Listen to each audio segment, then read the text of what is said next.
जय हिंद दोस्तों, स्वागत है आप सभी का अपने यूट्यूब चैनल अमन प्रयास जी के जीएस पर। जैसा कि दोस्तों आज है 30 सितंबर को आपका 67वीं यूपीएससी का री एग्जाम था जो कि समाप्त हो गया है। तो आज की इस वीडियो में इसके कट ऑफ के ऊपर बात करेंगे कि कितना आपका कट ऑफ रहने वाला है और कितना प्रश्न आपका सही है तो आप मेंस का तैयारी में लग सकते हैं, और आपका रिजल्ट है जो कि कब तक आने वाला है। तो वीडियो को अंत तक देखिएगा और चैनल पर नए हो तो चैनल को सब्सक्राइब जरूर कर लीजिएगा, नोटिफिकेशन मेरे को भी साथ साथ ऑन कर लीजिएगा। तो चलिए शुरू करते हैं आज का क्या क्या आपका कट ऑफ रहने वाला है। तो पहली बात दोस्तों आपका कि जो आपका बीपीएससी था 67वीं बीपीएससी पीटी आपका संपन्न हो गया है। कदाचार आपका मुक्त परीक्षा हुआ था, कहीं पर किसी प्रकार की कोई धांधली नहीं देखी गई है, न किसी प्रकार कोई प्रश्न आउट का मामला सामने अभी तक आया है। और कदाचार मुक्त परीक्षा आपका कैसे सफल हुआ है वो आपका बताएंगे। तीन जो आपका कदाचार मुक्त परीक्षा की ओर से आपका लिया गया था निर्णय, उसी 3 चरण में आपका जो परीक्षा की कदाचार मुक्त हुआ है, और इसका जो रिजल्ट है दोस्तों आपका 15 नवंबर तक आने का चांस है। या 15 नवंबर आने का चांस, ये मैं अपने मन से नहीं कर रहा हूँ, ये आपका दैनिक भास्कर का दोस्तों आर्टिकल था। तो उसी के स्रोत से हम आपका ये खबर आपको लेकर आए हैं कि आपका रिजल्ट कब तक आने वाला है, आपका कट ऑफ क्या रहने वाला है, वो सभी प्रश्नों को आज के इस वीडियो में देखेंगे। तो पहली बात कर लेते हैं आपका कि कदाचार मुक्त परीक्षा कैसे सफल हुआ। तो इसके लिए दोस्तों आपका 3 उपाय किया गया था। अतुल प्रसाद जो कि आपका ये बीपीएससी के चेयरमैन है बिहार के, तो 3 चीज़ों में परिवर्तन लाया, कारगर सिद्ध हुआ। पहली बात दोस्तों आपका परीक्षा शुरू होने के पहले 1 घंटा पहले केंद्र में आने की अनुमति को अनिवार्य कारगर रहा था।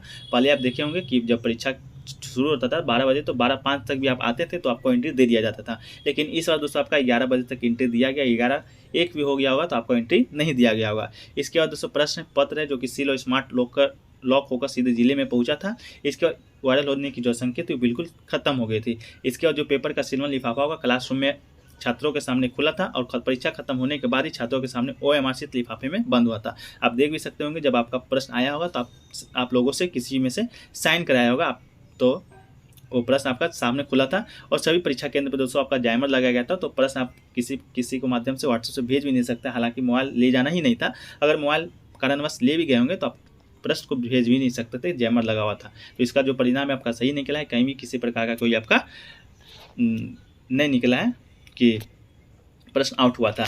इसके बाद प्रश्न के लेवल की बात करें दोस्तों, तो प्रश्न आपका 100% ईजी था, प्रश्न आसान था। पिछले वर्ष के मुकाबले कुल 150 प्रश्न पूछे गए थे। आपका बात करें नेगेटिव मार्किंग का, तो आप इस बीपीएससी परीक्षा में आपका नेगेटिव मार्किंग है जो कि आपका नहीं रहता है। तो अब 150 में 150 प्रश्न सभी लोग बनाए होंगे, 100% कन्फर्म है। तो बात कर लेते हैं कि आपका किससे कितना प्रश्न आपको देखने को मिला था। तो पहली बात दोस्तों आपका इतिहास से देख लेते हैं। तो इतिहास से दोस्तों आपका 34 से 35 प्रश्न पूछा गया था, ठीक है। तो इतिहास का जो प्रश्न दोस्तों आपका इजी पूछा गया था। हालांकि मॉडर्न इंडिया जो कि आपका बार बार पूछा जाता था पिछले परीक्षाओं में, तो ये दोस्तों आपका मॉडर्न इंडिया ना पूछ के आपका मध्यकालीन भारत से दोस्तों ज़्यादातर प्रश्न पूछा गया था। आप ये प्रश्न देख भी सकते हैं कि आपका जो प्रश्न पूछा जाता था हर साल कि वीर कुंवर सिंह के बारे में, कि वीर कुंवर सिंह कहाँ से आपका 1857 की क्रांति लड़े थे, ये सब प्रश्न भी नहीं पूछा गया था, ना ही चंपारण आंदोलन से पूछा गया था। तो ओवरऑल दोस्तों आपका आधुनिक भारत को कम वेटेज दिया गया था और मध्यकालीन भारत का वेटेज इस परीक्षा में आपका इतिहास में ज़्यादा था। इसका भूगोल से बात करें तो भूगोल से आपका 16 से 18 प्रश्न, जो कि दोस्तों आपका थोड़ा सा हार्ड था। इतिहास के मुकाबले आप भूगोल का प्रश्न आप हार्ड कर सकते हैं। इसके अलावा पिछले साल के मुकाबले में भी आपका भूगोल का प्रश्न हार्ड था। इसके बाद राज व्यवस्था की बात करेंगे तो राज व्यवस्था भूगोल का दोनों का जो मीडियम है आपका, दोनों का सेम ही है, दोनों आपका थोड़ा सा लेवल ऊंचा करके पूछा गया था पिछले साल के मुकाबले। तो राज्य व्यवस्था से या पॉलिटिक्स से कहें तो आपका 12 से 14 प्रश्न था। साइंस का जो प्रश्न पूछा गया था 35 से 40 प्रश्न, जो कि दोस्तों आपका पिछले साल के मुकाबले ही पूछा गया था। ना ज़्यादा ईजी था ना ज़्यादा आपका हार्ड पूछा गया था, ठीक है। इसके बाद दोस्तों आपसे बात किया जाए, साइंस के बाद दोस्तों आपका आता है करंट अफेयर, जो कि आपका महत्वपूर्ण पार्ट हो जाता है या बीपीएससी एग्जाम का। तो करंट अफेयर से दोस्तों आपका 35 से 30 प्रश्न, जो कि बिल्कुल ईजी प्रश्न पूछे गए थे। मात्र 1 लाइनर का प्रश्न पूछा गया था कि महाराष्ट्र का मुख्यमंत्री कौन बना है, G20 शिखर सम्मेलन कहाँ होना है, ये सब प्रश्न दोस्तों आपका हालांकि 1 लाइनर में है। तो ये प्रश्न दोस्तों आपका बिल्कुल ईजी प्रश्न। 18 से 20 प्रश्न दोस्तों आपका जो पढ़े होंगे बिल्कुल आसानी से बना सकते हैं। बिहार स्पेशल से बात की जाए तो बिहार स्पेशल दोस्तों आपका 10 से 15 प्रश्न पूछा गया था। एक इकोनॉमिक्स से जब बात की जाएगी तो इकोनॉमिक्स दोस्तों आपका 5 से 8 प्रश्न आपका पूछा गया था। बिहार इकोनॉमिक्स और ओवरऑल इंडिया का इकोनॉमिक्स से मिलाकर देखे होंगे, बजट से पूछा गया था, आर्थिक सर्वेक्षण से पूछा गया था। इस सब प्रश्न दोस्तों आपका 5 से 8 प्रश्न आपका पूछा गया था। इसके बाद विविध की बात किया जाए तो विविध से आपका 5 से 7 प्रश्न आपका इस बार इस परीक्षा में देखने को मिला है। और गणित से दोस्तों आपका 10 प्रश्न, जो कि बिल्कुल 10th लेवल का प्रश्न आपसे पूछा गया था कि 5:26 में कब जो सुई है बराबर होगा, इस सब तरह का प्रश्न पूछा गया था। तो प्रश्न ओवरऑल प्रश्न देखें दोस्तों तो पिछले साल के मुकाबले आप देखो जो इस बार का प्रश्न पूछा गया था आपका पूरा लो पूछा गया था, ठीक है। इसके बाद दोस्तों आपका बात की जाए कट ऑफ का, ठीक है। तो अब बात करते हैं कट ऑफ पे। तो कट ऑफ की जब बात की जाएगी दोस्तों आपका तो कट ऑफ आपका क्या रहने वाला है, जिससे कि आप क्वालिफाई कर सकते हैं पीटी का एग्जाम। तो पहली बात देखें, सामान्य श्रेणी का जो कट ऑफ रहने वाला है ये दोस्तों आपका 103 से लेकर 106 कट ऑफ आपका रहने वाला है। इससे ज़्यादा दोस्तों आपका कट ऑफ जानने की उम्मीद नहीं है। पिछली बार कट ऑफ आपका 105 था, तो 103 से 106 नंबर आप अगर लाते हैं, सामान्य श्रेणी के हैं, अनरिजर्व्ड के हैं, तो दोस्तों आप मेंस का तैयारी लगभग कर सकते हैं। इसके बाद ओबीसी की जब बात की जाएगी तो ओबीसी में दोस्तों आपका 101 से 103 के बीच में आपका इस बार का कट ऑफ रहने वाला है।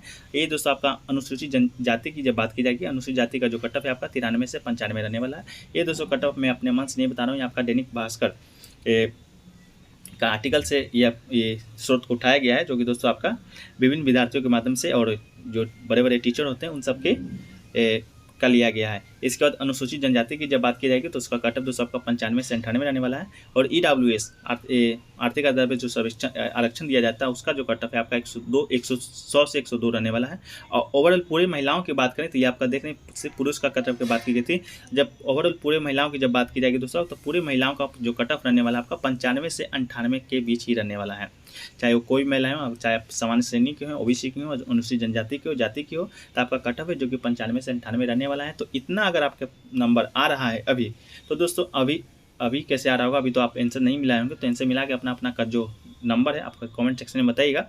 आपका 4 से 5 दिन में दोस्तों आपका ये आंसर किए, जो कि आपका बीपीएससी के द्वारा जारी कर दिया जाएगा आंसर। और रिजल्ट आपका कब जारी किया जाएगा, तो रिजल्ट आपका दोस्तों 15 नवंबर यहाँ पर देख सकते हैं, 15 नवंबर को जारी किया जाना है।